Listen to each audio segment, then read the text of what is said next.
Boa noite, sejam bem-vindos ao segundo vídeo do canal. Hoje eu vou continuar falando sobre o dom de línguas, né? O dom de línguas bíblico, o dom de línguas na Bíblia, né? No capítulo de Atos. No livro de Atos, no caso, no capítulo 2, né? Vamos estar fazendo uma oração aqui e aí nós já iniciamos. Querido e bondoso Deus, meu Pai, eu te peço neste momento que o Teu Santo Espírito repouse sobre mim, Pai. Repouse sobre os nossos ouvintes também e que o Teu Santo Espírito nos conduza, Pai, na compreensão correta do texto bíblico, Senhor. É isso que eu te peço em nome de Jesus. Amém. Eu estive conversando com um amigo meu que gosta de ler a Bíblia também, é um apaixonado aí pela palavra de Deus, assim como eu. E arrazoando sobre as Escrituras junto com ele, chegamos em uma conclusão, né? Que em Atos capítulo 2 ali podem ter acontecido duas coisas, né?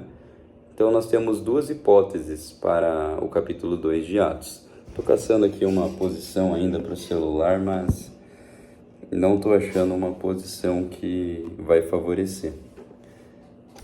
Mas vamos assim mesmo. Quase não estou cabendo na câmera, né? Mas vamos assim mesmo. Então aqui em Atos, né, no capítulo 2, cheguei à conclusão do seguinte: a gente pode ter a primeira hipótese, né, sobre o texto, que se trata que os galileus estavam falando o idioma local e o Espírito Santo estava se encarregando da tradução, né? Então, o milagre ali de Atos 2 não teria acontecido nos oradores, né? Mas sim nos ouvidos daqueles que estavam escutando a pregação, né? Vamos abrir lá a Bíblia no capítulo 2 de Atos. E aí nós estaremos lendo o verso 2. Sobre a vinda do Espírito Santo, né? Aqui está dizendo o seguinte: ao cumprir-se o dia de Pentecostes, estavam todos reunidos no mesmo lugar. De repente veio do céu um som, como de um vento impetuoso, e encheu toda a casa onde estavam sentados. E apareceram distribuídas entre eles línguas como de fogo, as quais pousaram sobre cada um deles. Todos ficaram cheios do Espírito Santo e começaram a falar em outras línguas, segundo o Espírito lhes concedia que falassem. Verso 5. Estavam orando em Jerusalém judeus, homens piedosos, vindos de todas as nações debaixo do céu. Bom, lendo aqui no verso 5, isso nos leva a entender que os judeus, eles eram esses homens piedosos que vieram de todas as nações debaixo do céu. Então é um aposto explicativo, né, que está aqui. Judeus, vírgula, homens piedosos, vírgula, vindos de todas as nações debaixo do céu, né? Então, esses homens que vieram de todas as nações debaixo do céu eram muito provavelmente judeus, né? É isso que o texto nos leva a compreender aqui. Verso 6. Assim, quando se fez ouvir aquela voz, afluiu a multidão, que foi tomada de perplexidade, porque cada um os ouvia falar na sua própria língua. E aqui que está, esse é o texto-chave, né, para o entendimento de Atos capítulo 2, dentro da hipótese 1 apresentada. Que é o quê?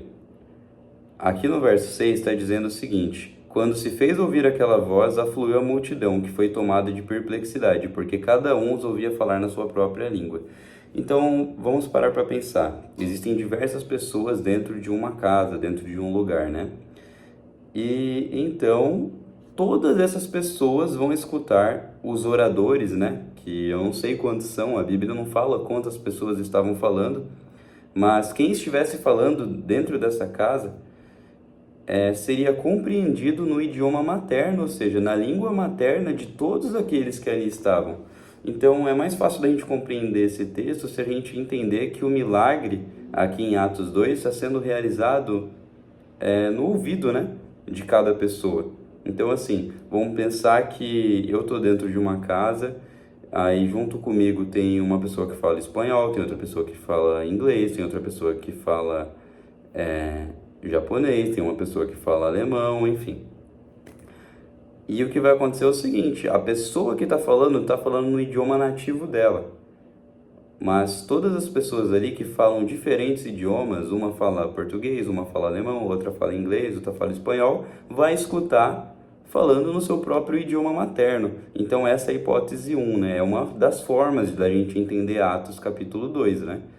Então a gente está entendendo que o milagre está sendo realizado no ouvido das pessoas que estão escutando o pregador falar, né? Então foram aquelas pessoas que aprenderam a falar o idioma local do orador, né?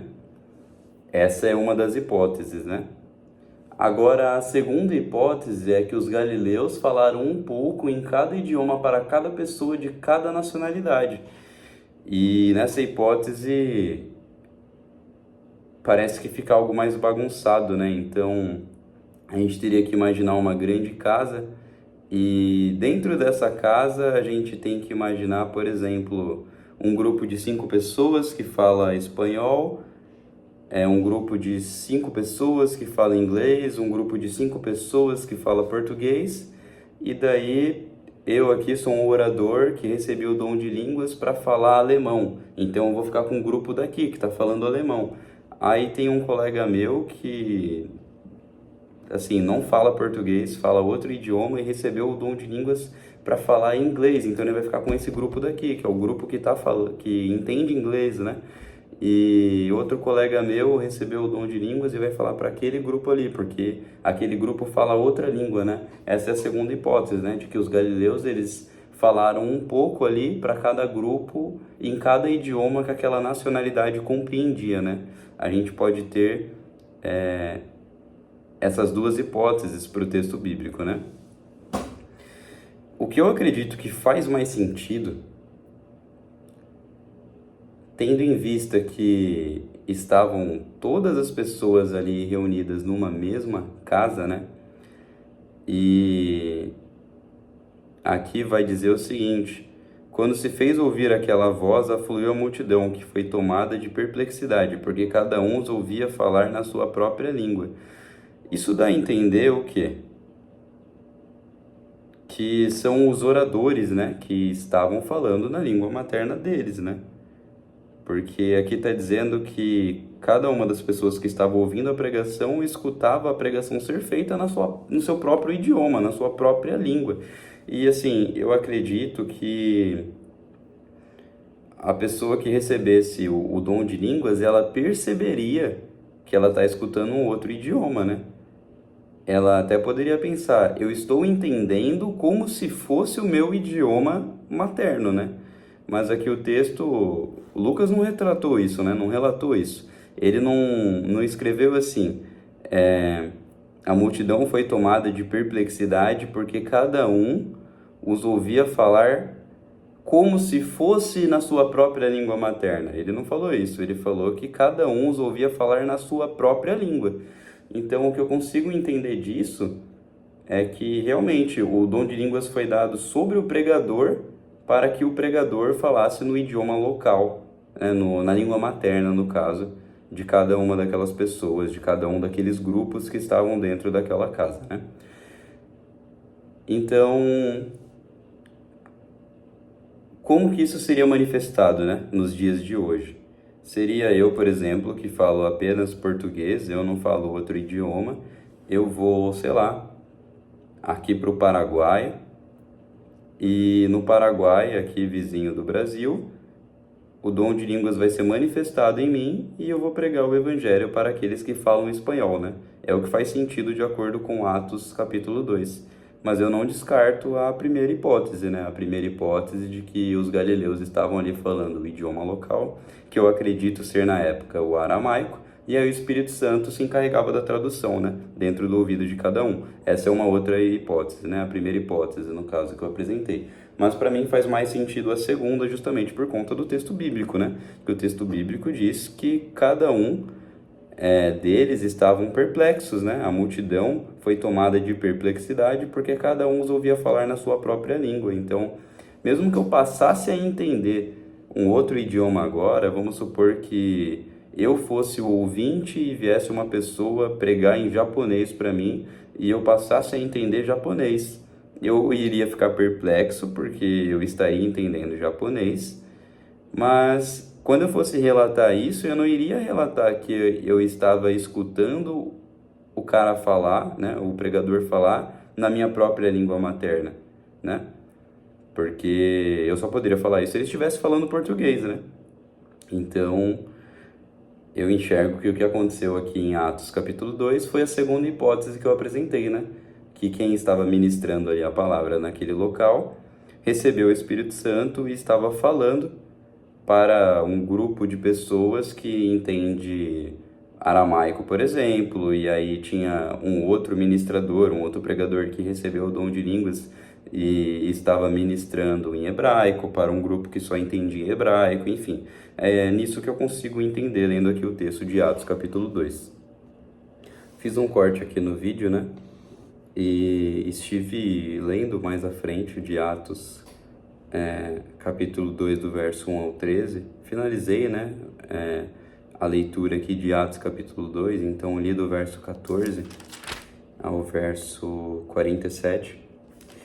E, bom, para mim isso é realmente o que faz mais sentido, né?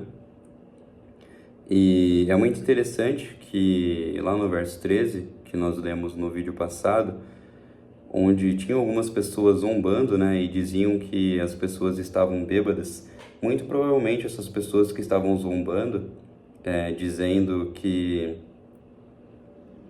as pessoas que estavam falando em línguas, ou seja, em outros idiomas, estavam bêbados, possivelmente eram pessoas que recusaram o agir do Espírito Santo, né? Possivelmente eram pessoas ali que eram judeus, né? Como assim está escrito lá no verso 5, né? Judeus, homens piedosos, vindo de todas as nações debaixo do céu. Então, possivelmente, esses homens aqui que estavam zombando eram judeus. E isso faz muito sentido, né? Porque quando Jesus parte, né? Ele ressuscita e aí ele parte para os céus, ele fala para procurar primeiro as ovelhas perdidas da casa de Israel, né? Que são os judeus, né? Os judeus que não aceitaram a Jesus Cristo, não entenderam o papel de Jesus Cristo, não entenderam que Jesus Cristo foi o Messias, né? Enfim. Então, assim, essa pregação aqui de Pedro, que ele começa falando o seguinte: homens da Judéia e todos vocês que moram em Jerusalém, tomem conhecimento disto e prestem atenção no que vou dizer. Estes homens não estão bêbados, como vocês estão pensando, porque são apenas 9 horas da manhã, mas o que está acontecendo é o que foi dito por meio do profeta Joel. E aí do verso 17 ao verso 21, está falando da profecia, né, do profeta Joel, que se cumpriu parcialmente, né, aqui no Pentecostes, em Atos capítulo 2, né? Porque vamos ler aqui o verso 17. Acontecerá nos últimos dias, diz Deus, que derramarei o meu espírito sobre toda a humanidade. Os filhos e as filhas de vocês profetizarão, e os seus jovens terão visões, e os seus velhos sonharão. Bom, aqui nesta época a gente não entende que aqui eram os últimos dias, né? A gente entende que aqui era o período da igreja primitiva, né? E que o período profético, né, referente aos últimos dias, se inicia lá com a igreja de Laodiceia no Apocalipse, né? Uma alusão ali aos últimos dias, né? E tem duas datas aí que a gente pensa que é o início do período do fim, que é 1798, né? Uma das datas ali que a gente acredita que seja o início, né, do período do fim, ou seja, o início dos últimos dias, né? Agora, assim, lendo esse texto aqui e isto que Pedro está dizendo, as pessoas que estavam zombando, me parece que essas pessoas que estavam zombando eram pessoas que, primeiro, não acreditaram na ressurreição de Jesus, não acreditaram que Jesus era o Messias, e o texto nos dá base para isso, porque no final do capítulo 2 mostra eles perguntando: o que nós faremos então? Eles perguntando aos apóstolos, né? E Pedro está discursando e fala para eles serem batizados, né, em nome de Jesus. Então, nos leva a crer que eles não haviam aceitado a Jesus Cristo, né? Não haviam reconhecido Jesus Cristo como Salvador, como Messias, e também que eles rejeitaram o agir do Espírito Santo aqui neste momento, né? Porque eles viram as pessoas falando em outros idiomas, mas isso não estava acontecendo com eles. Eles não estavam falando em outros idiomas e eles também não estavam compreendendo o que estava sendo dito, né? Do contrário, eles não teriam dito que o povo estaria bêbado, porque eles estariam entendendo também, né? Então não haveria motivo para haver essa crítica, né? Então eu interpreto dessa maneira. E queria estar finalizando o vídeo, né, que ficou um pouco extenso, esperava que ficasse menos, né? Queria que coubesse dentro de 10 minutos, mas não coube. Não sei se vai ter um terceiro vídeo sobre o assunto, né, sobre Atos 2 em específico, mas pretendo fazer um outro vídeo ainda, uma parte 3 sobre o dom de línguas bíblico, que é falando sobre 1 Coríntios 14, né, que é uma outra parte da Bíblia, né, onde o dom de línguas também aparece. Um abraço.